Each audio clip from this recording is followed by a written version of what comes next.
This morning on Healthy Living, I'm joined with naturopathic Dr. Jacqui Fleury, here to talk about the importance of bladder health. Good morning. Thanks for having me, Mackenzie. Glad you're here. So just to start, do you want to tell us a bit about the signs and the symptoms that could probably indicate maybe your bladder is telling you something's up? Well, if you are up several times a night having to pee, or if you can't head out in your day without figuring out where the bathrooms are going to be before you get there, that's often a classic sign that you've got an overactive bladder. And it's often something that accompanies midlife, so perimenopause, menopause. Okay, and what usually is that underlying cause from those symptoms? Well, generally speaking, it's blamed on your hormones. So as your estrogen and progesterone drops, it often will change the way things are working in your bladder. But studies are showing now that there actually are two other contributing factors that are even more modifiable than your hormones. And the first thing is a microbiome imbalance. So I talk a lot when I come on to the program about your gut as a garden. So wanting to make sure that we've got a healthy flora in our digestive tracts. But it turns out you have another garden, and that's your bladder. So that's the first thing, is we want to make sure we have a healthy microbiome in our bladder. But the second thing is neuroinflammation. So nerves in your bladder can actually get overactive or become overstimulated. And that's what I wanted to talk about today, is what can we do with our nervous system as it relates to our bladder. And there's actually a natural substance called saffron. And that's what we have here today, is a fun little saffron remedy here. Can you kind of walk us through it here? Yeah, you bet. So saffron is, it's a really beautiful, colorful plant.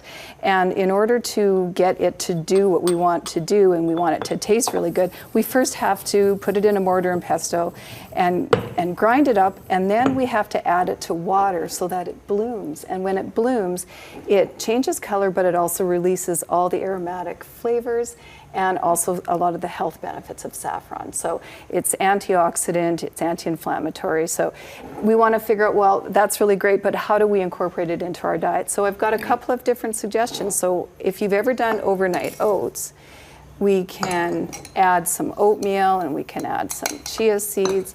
What about a little bit of cinnamon? Some turmeric, which is also anti-inflammatory, good for your brain, good for your nervous system. And I'm going to add just a little bit of, I just picked brown sugar because it's easy, but you can add any form of sweetener you want.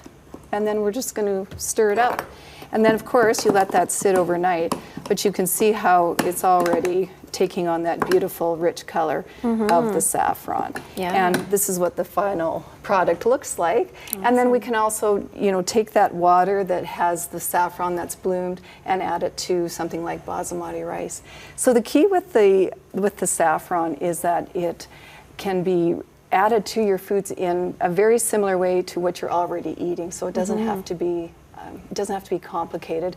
And then if you want some more enhanced health effects, then of course you can use saffron as a standardized extract, which is found in some of the supplements. I brought you a sample today. So the bottom line is understanding that there's more to the health of our bladder and to the health of us as women in general than just blaming all of these symptoms just on our hormones. And what are the benefits of taking this natural path opposed to, going right to the hard drugs? Well, because estrogen and progesterone, when they drop as we go through menopause, it often amplifies some of the deficiencies and some of the imbalances that we're already dealing with as women in our 20s, 30s, and 40s.